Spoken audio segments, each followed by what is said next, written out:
Wait, okay, start. A commander, failing to lay the groundwork for a new offensive, purely on the basis of logistical question marks, might one day find himself in the role of a foolish virgin with no oil in the lamp. I have not a clue what this means. No. November 18th, 1944. So, the Axis have been fighting the Red Army for 3.5 years now. Now it's mainly just the Germans fighting the Soviets, and it's not going so well lately for the Germans. What could they do to hurt the morale of the Red Army? Heinrich Himmler knows. They could make their own Red Army.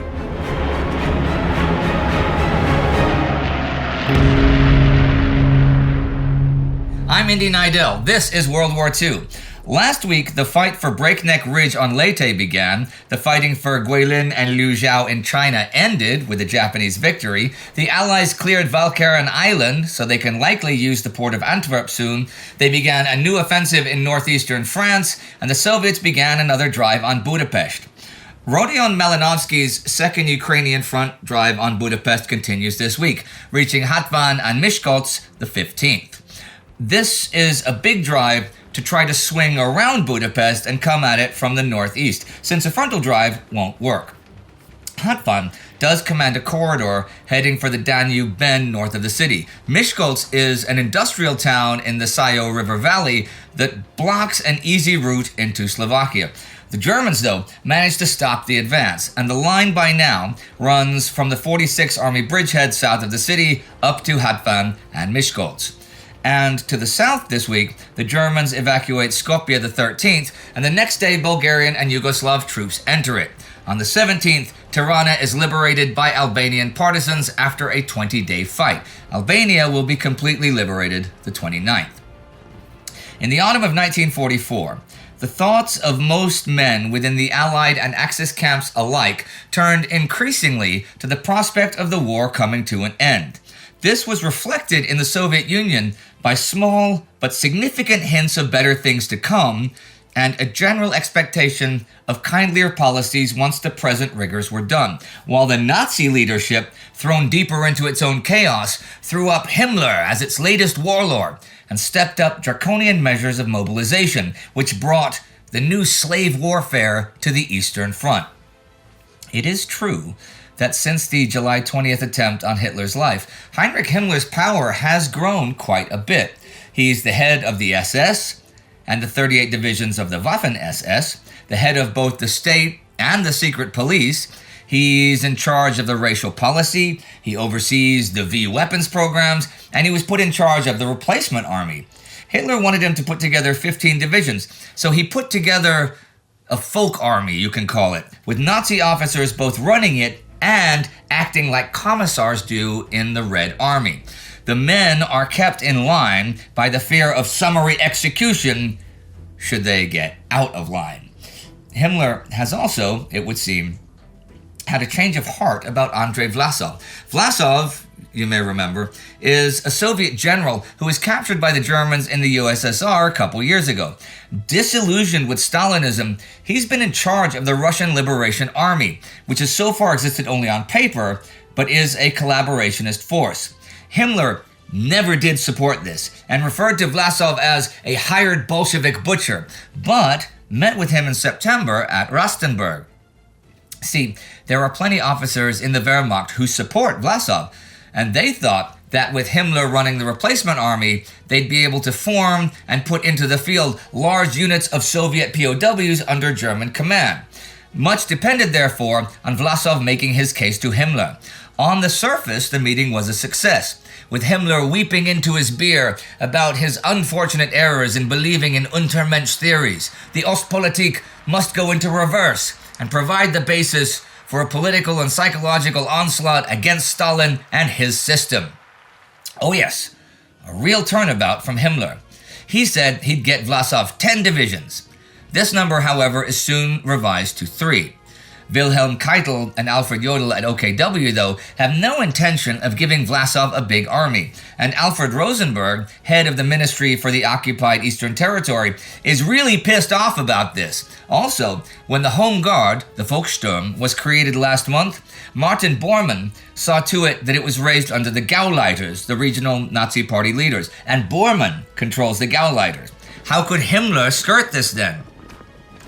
He could just funnel as many of the new conscripts as possible into the Waffen-SS. And so, just 2 of the 14 new divisions, not 15 as it turns out, are fully German. And the rest have all sorts of Eastern European peoples in them. And this sabotages Vlasov getting any large force of specifically Russians. And the Osttruppen, who we've seen a fair amount of this year, want nothing to do with Vlasov. Long story short, this week on the 14th in Prague comes the manifesto of the Committee for the Liberation of the Peoples of Russia, which I guess legitimizes Vlasov's crew, who are now the armed forces of the committee. Interesting manifesto. The document made no mention of National Socialism and implicitly rejected the Nazi system, but equally, without the bayonets to back it up, and relying as it did on the power of a regime dedicated to a stupefyingly inhuman Ostpolitik, the manifesto remained a collection of phrases and finally transformed political farce into personal tragedy. Rosenberg calls this a plan for just a great Russian dictatorship, and despite the manifesto, Vlasov's huge force, and that is the whole point of this, raising a large army of Soviets to attack the Soviets and shatter their morale, looks like it might end up being just a division or 2. And even as they begin putting it together, the Wehrmacht refuses to part with its best surviving Soviet troops. And after that long spiel, I'm going to do some backtracking now to bring you up to speed on the Western Front. Okay, back on October 18th, Eisenhower met with his commanders in Brussels about renewing the whole broad front offensive, even without being able to use the port of Antwerp. Charles MacDonald has this to say about that, and I must confess that I don't think it quite makes sense, but it's colorful enough that I feel I must mention it here. A commander failing to lay the groundwork for a new offensive purely on the basis of logistical question marks might one day find himself in the role of a foolish virgin with no oil in the lamp. What?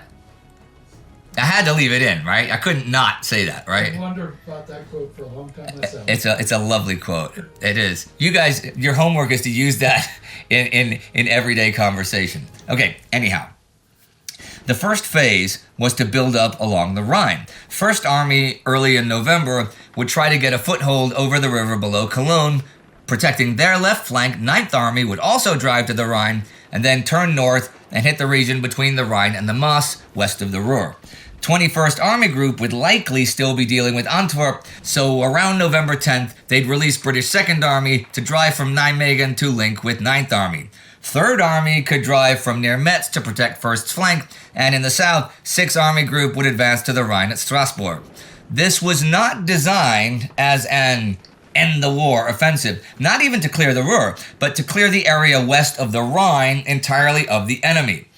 After a few days, Bernard Montgomery changed the Nijmegen thrust into an attack by 2nd Army to finally clear the Peel Marshes from November 14th. The start date of November 5th for 1st and 9th Armies is first pushed back to the 10th, but Omar Bradley wanted to really get things going, so he had George Patton begin the 3rd Army Metz offensive, which we saw last week, though bad weather pushed that back from the 5th to the 8th. The Allies are not achieving any surprise with the big offensive. It's pretty obvious it's going to happen. However, the Germans are using it to disguise their own preparations, the buildup of dozens of divisions behind their lines for their own offensive through the Ardennes to go off within weeks.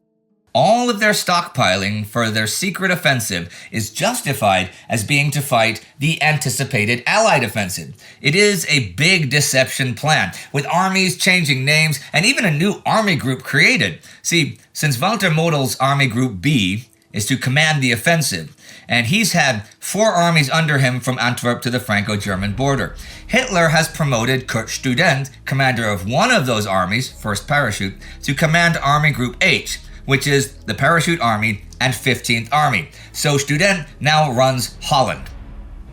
Model has 5th Panzer and 7th Armies defending the Belgian and Luxembourg borders, and Hermann Balck has Army Group G in Alsace-Lorraine. Of particular import for the November fighting was the value of the Aachen sector to the Germans in terms of their plans and preparations for a counteroffensive in the Ardennes. When first informed of Hitler's plans, the Commander-in-Chief West, Rundstedt, had lamented that in the case the Allies launched large-scale attacks at Metz and Aachen, the counteroffensive would have to be called off. Hitler would entertain no such idea. On the 9th of November, he instructed OB West to hold the line without committing a single unit earmarked for the big offensive, even if that meant losing some terrain. In subsequent discussions about which terrain might be relinquished with least impunity, it was decreed that holding the Aachen sector was paramount. The Allies must not be allowed to cross the Roer River. Now, the Allies planned Operation Queen, this big 1st and 9th Army drive, and they want to ensure plenty of air support, although they know November weather can be very fickle. This is to be the largest air attack in direct support of ground troops of the war, with more than 4,500 planes and half of those heavy bombers. D-Day is to be between the 11th and 16th, depending on weather. The ground attack will go off latest the 16th, even with no air support available. As last week ended, the 11th, gray and heavy skies prevented the big offensive from beginning. The Roer River dams, which I've recently talked about, now finally start figuring in Allied plans. Generals Hodges and Simpson tell their 1st and 9th Armies, the 11th, to not advance beyond the Roer River except on Army order. So this week begins. The 12th, the weather has not cleared. Not the 13th, nor the 14th and 15th, but again, on the 16th, the ground troops are to attack, air support or no. As the 16th dawns, it's gray and misty. But miracle of miracles, as the morning unfolds, the skies begin finally clearing, and at 11:30, the first bombers of Operation Queen thunder overhead. Okay, it isn't the full Queen because there's fog over some of the bases in Britain and on the continent, so a lot of planes can't take off, but enough manage to and drop thousands of tons of bombs, especially on Düren. The bombardment is not particularly deadly to the enemy, but it is to his communications and his artillery. But whatever the case, at 12:15, the ground attacks begin. 7th Corps is making the main 1st Army attack, from Eschweiler industrial area down through part of Hürtgen Forest. The terrain is tricky everywhere. 47th Infantry is to capture Gessenich and open the road to Hamish, but there is no hope of this till the 17th, when the Germans have withdrawn from Gessenich to avoid encirclement. But the Allies still can't get into Hamish and try again today. Clearing weather finally allows Allied planes to enter the fray, and the Allies take the village, fighting off a counterattack this night. The 1st Division, to whom 47th Infantry is attached just now, has other tasks. They need to take the highway by Langerwehe, but that involves taking a chunk of the forest. But attacks by 26th Infantry from kickoff until now don't make much headway. This area is all 7th Corps' main attack. Hodges and 7th Corps Commander Joe Collins had foreseen a spectacular breakthrough, but what they have is a slow, slogging fight. The armor has taken its 4-village target in the Stolberg corridor, but at a cost of 50% of its tanks. Simpson's 9th Army also begins its attacks the morning of the 16th at 12:45. 19th Corps attacks left of 1st Army and is to take a crossing of the Ruhr at Jülich. Unlike 1st Army's forests, they fight for village strongpoints on a plain between the Würm and the Ruhr that is at max 18 kilometers wide. Basically, a triangle between Aachen, Heinsberg, and Düren. If 29th Division can advance and then develop south, they'll renew the link with 7th Corps that we saw last month in the Battle of Aachen. Anyhow, 30th Division is to clear the urban sector to the north, first outflanking Würselen. This they basically manage the 16th and occupy the 17th as the Germans withdraw. 29th Division does take some ground, but the fighting here is on a plain where the defenses are mutually supporting, so it's far from easy. There is another component of 9th Army's attacks though, eliminating the German hold on Geilenkirchen, which would eliminate the German wedge between the British and the Americans. 84th Division, temporarily attached to British 30th Corps, has this task, Operation Clipper, attacking today. The flail tanks head off through the minefield south of town at 6 a.m. and elements of the 84th follow, heading around to try to take the high ground east of the town. At noon, British 43rd Division goes into action north and west of the town, so by the end of today, the Allies look down on the town from three sides. Elsewhere on the front, British 12th Corps finally enters Neidell this week after the Germans pull out the 16th. They continue on towards Venlo, but getting anywhere in the Peel marshes takes plenty of time as the terrain heavily favors the defender. And George Patton's 3rd Army offensive continues. On the 13th, they have now crossed the Moselle north of Thionville and built a bridge at Cattenom. South of Metz, other 3rd Army units attack towards Moange and Falquemont. On the 15th, south of Metz, the Saubourg rail line is cut, and today, the 18th, the 3rd Army advance nearly reaches the German border. Metz is hit from both north and south, and on the 14th, French 1st Army begins Operation Independence to free Belfort. On the 17th, they reach Montbéliard. I'll have a bunch more to say about the action on this end of the front next week. There are also Allied advances in Italy to cover this week. The divisions of the Polish 2nd Corps make progress either side of the Montone River Valley, reaching Modigliana early in the week. British 46th Division reaches the Montone north of Faenza the 14th. 8th Army Commander Richard McCreary asks Polish Corps Commander Władysław Anders to take Montefortino to secure 46th Division's flank, and it falls the 17th. And today, McCreary orders the Montone bridgehead cleared, so Canadian 1st Corps has good starting positions. British 5th Corps is to take Faenza. This is to go off in a few days. And at the other side of the world on Leyte come more Allied, or specifically American, gains. 21st Regiment from U.S. 24th Division managed to take some ground on Breakneck Ridge at the end of last week. This week, they really overcome Japanese resistance. And by the 15th, though the Japanese hold some ridges and spurs to the east, the regiment has cleared and crossed the barrier to the Ormoc corridor. They're around Le Mans on the floor of the valley, though 21st Regiment has really had it, and their companies are at under 50% strength.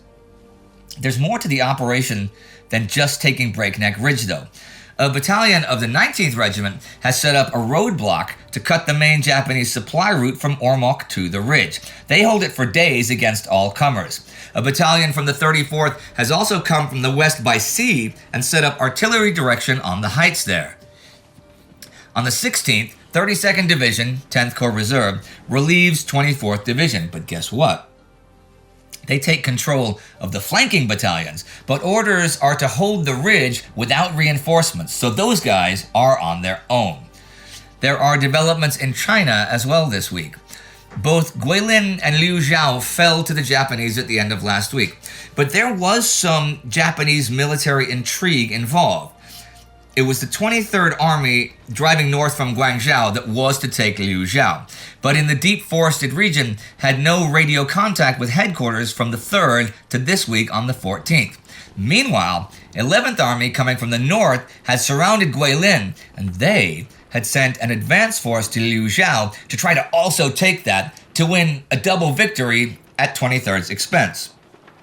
Both of these armies are part of 6th Area Army, and when 6th Command hears of this, it orders the advance force put under 23rd's control. But this doesn't happen since the order goes out when 23rd's radio is out. 23rd does take Liu Xiao, but tensions are even worse now between 11th and 23rd armies, as they will try to head north into Guizhou province and secure the terminus of the railway. The fall of the provincial capital opened the door for the Japanese army to penetrate further into another province, Guizhou. Moreover, the defeat led to Sichuan students' protests, behind which Chiang believed were the manipulating hands of the underground communists. Chinese nationalist leader Chiang Kai-Shek has also got problems with local warlords asserting themselves, starting to doubt Kuomintang rule, and even U.S. President Franklin Roosevelt, provoked by the poor performance of Chiang's army at Guilin, urges Chiang to compromise with Mao Zedong and the communists. In fact, Roosevelt's envoy, Patrick Hurley, flies to Yan'an and agrees to conditions the communists never thought the Americans would agree to, like sharing military and political power with Chiang. Chiang thinks this would be worse than losing Guilin. But losing most of Henan, Hunan, Hubei, and Guangxi has real consequences on the ground. For starters, it doubles and in some cases triples the amount of grain required from the still unoccupied provinces like Sichuan. I talked a few months ago about generals like Tang Enbo who had alienated the local peasantry by their requisitioning of grain as they marched through a region. But military abuses like that have now led to a rebellion in northern Hubei among the peasantry that has killed 20 or even 30,000 people by now. Like their communist counterparts, the nationalists suffered from inflation fed by rapidly growing war expenses. However, the difference of scale was enormous because the nationalist government had to finance a much larger army and bureaucracy, the latter of which had grown by leaps and bounds because of the urgency to control and mobilize national resources. Tax revenues and grain revenues do not cover this, and while the communists have resorted to the opium trade to cover their shortfalls, Chiang cannot do this. It is a real dire situation, and now back to Patrick Hurley for a minute. He went to Yan'an last week on the 7th to meet with Mao and the communists. Hurley wanted to create a united front between the communists and nationalists to fight against the Japanese. Mao Zedong asks for a coalition government, a military council with the same number of Kuomintang and communist generals, American money for the Chinese Red Army, and the freeing of political prisoners, including the guy who kidnapped Chiang Kai-Shek in 1936. Hurley throws in calls for democracy. Mao's guys write out a draft, and Mao and Hurley sign it, with Hurley writing, "Personal representative of the President of the United States," by his name. He has not consulted Chiang Kai-Shek. So when Hurley returns to Chongqing, Chiang is furious. Pretty understandable, I suppose. Chiang does say, however, that he will accept the declaration if he gets complete control over the Red Army. Mao says, no way. Hurley tells Mao, come on, man, you'll get your foot in the door. And Mao says, a foot in the door is no good if your hands are tied behind your back. He then threatens to publish the declaration signed by Hurley, which would be a huge embarrassment since he signed it on Chiang's behalf without even mentioning it to Chiang, which is ridiculous. Mao backs down, but there's a twist. Clarence Gauss resigns as U.S. ambassador to China this week on the 14th. Hurley is offered the post. At first, he refuses, but after a telegram from Roosevelt the 17th urging him to accept, he does. This very much worries the diplomats at the embassy, who think Hurley totally out of his depth. I guess we'll have to wait and see if he is or not, for with the following notes, this week has come to its end. On the 12th, German battleship Tirpitz is sunk at anchor at Tromsø by nearly 24 Lancasters carrying one 12,000-pound bomb each. This is, or was, the last German battleship, and sinking this means the British home fleet can be released to the Pacific. On the 14th, the Norwegian government in exile announces that Norwegian troops are operating alongside the Soviets in the far north. Colonel Arne Dahl is running this for the Norwegians. And on the 17th comes a secret meeting of atomic scientists in Tokyo.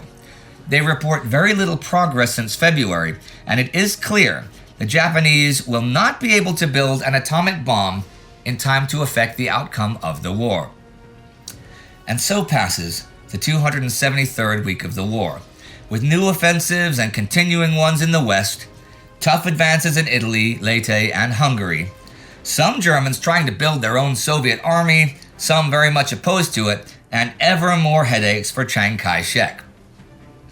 I'm going to do a little character assassination now. It was very stupid of Hurley to sign something for Chiang Kai-Shek without Chiang even seeing it. Here is a quote from Michael Burley from Small Wars, Faraway Places about Patrick Hurley. U.S. policy was not well served by its ambassador to China from late 1944 onwards. A drunken idiot given to Choctaw war cries. Oblivious to China's delicate protocols, he referred to Chiang as Mr. Shek and Mao Zedong as Moose Dung. Mao's cronies called Hurley the Clown. His U.S. diplomatic colleagues dubbed him the Albatross. Jonathan Fenby also writes a bit about Hurley in his biography of Chiang. He writes that Arthur Young, U.S. financial advisor to China, calls Hurley a senile old man who couldn't keep his mind on any subject. He also writes this fun little tale. At a dinner with Chinese leaders and American diplomats, Hurley toasted the Time and Life foreign correspondent Annalee Jacoby as my tall blonde goddess of a bride. Jacoby is a short brunette and very much not his wife. But this does not stop Hurley from telling all assembled how much he enjoys having sex with her and all about their children. Yep. Jacoby is quite vehement that she has never had an affair with that idiot. Sorry, the ambassador. The U.S. ambassador to China, who is an ally being attacked by the Japanese and who needs allied help. If you've ever read any Terry Pratchett, his book Interesting Times is named after the Chinese curse, may you live in interesting times. In 1944 in China, they very much are. If you'd like to learn more about the kidnapping of Chiang Kai-Shek, you can check out this Between Two Wars episode from 1937 in a few seconds. It covers a lot more than that, actually, and explains a lot about Japan in the 1930s. That series, and this series, and all our series are financed by the Time Ghost Army. So to be part of this glorious adventure, join the Army at timeghost.tv or patreon.com. These are the newest Army officers, and the Army member of the week is Jeffrey Moots. Do not forget to subscribe. See you next time.